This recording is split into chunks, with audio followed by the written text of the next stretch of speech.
या आंदोलनामध्ये आपल्या बरोबर Republican club of India Athawale गटाचे ठाणे प्रदेश उपाध्यक्ष माणिकरावजी उघडे हे देखील सहभागी आहेत। आपण त्यांची भूमिका या आंदोलनामध्ये जाणून घेऊयात।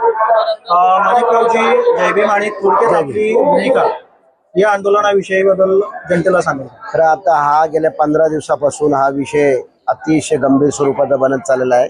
समाजाच्या भावनांची कदर करून किंवा या समाजाचा जो प्रश्न आहे बुद्धभूमी फाउंडेशनच्या जागेच्या संदर्भात जो प्रश्न आहे तो राज्य सरकारने याच्यावर तोडगा काढून ज्या बुद्धभूमी फाउंडेशनच्या मागण्या आहेत त्यांचं म्हणणं आहे की त्या आपल्या याच्यामध्ये सातबाऱ्यामध्ये नोंद या बुद्धभूमी फाउंडेशनच्या माध्यमातून झाली पाहिजे।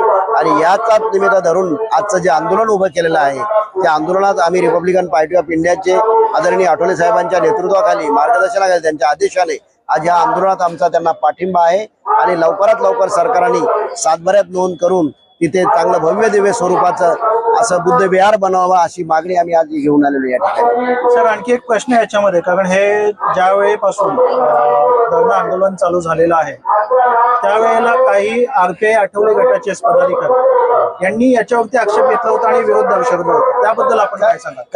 काही ज्या वेळेस असं सुरुवातीला जो 15 तारखेला जे आंदोलन झालेलं आहे ते काही गैरसमजुतीमधून झालेलं आहे। असा कुठल्याही प्रकारचा आरपीआय आणि या समाजामध्ये कुठलाही गैरसमज झालेला नाही।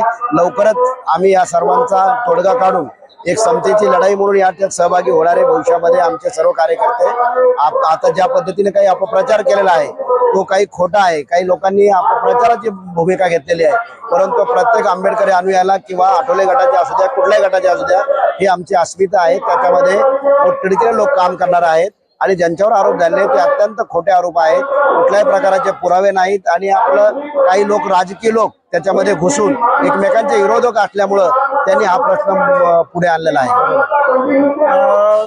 माणिकरावजी, आरपीआयचे आठवले गटाचेच काही पदाधिकारी त्यांचे प्रत्यक्ष सहभाग या आंदोलनाच्या विरोधामध्ये आपण पाहिलेला आहे, त्याच्यामध्ये काही नावं देखील जनतेसमोर आलेले आहेत, तर त्या पदाधिकाऱ्यांच्या संदर्भात आपल्या पक्षाची काय भूमिका असणार आहे? आता एक लक्षात घ्या, श्यामदादा सारखा एक लोकनेता या शहरात जिल्ह्याचा आणि प्रामाणिकपणाने चळवळीत काम करणारा, त्याच्याही बद्दल आपल्या मनात काही लोकांनी अपप्रचार करून किंवा अण्णासाहेब रोकडे यांनी मोठ्या प्रमाणात आपलं आयुष्य या कल्याण डोंबिवलीत घेतलेलं आहे। आज बुद्धभूमी फाउंडेशनला मूळ ज्या पाया रचण्याचं काम केलेलं आहे अण्णासाहेब रोकड्यांनी, काही यांचे इथले आमच्याच पक्षातले काही विरोधक लोक त्यांनी जाणून बुजून त्यांचा प्रचार केलेला आहे।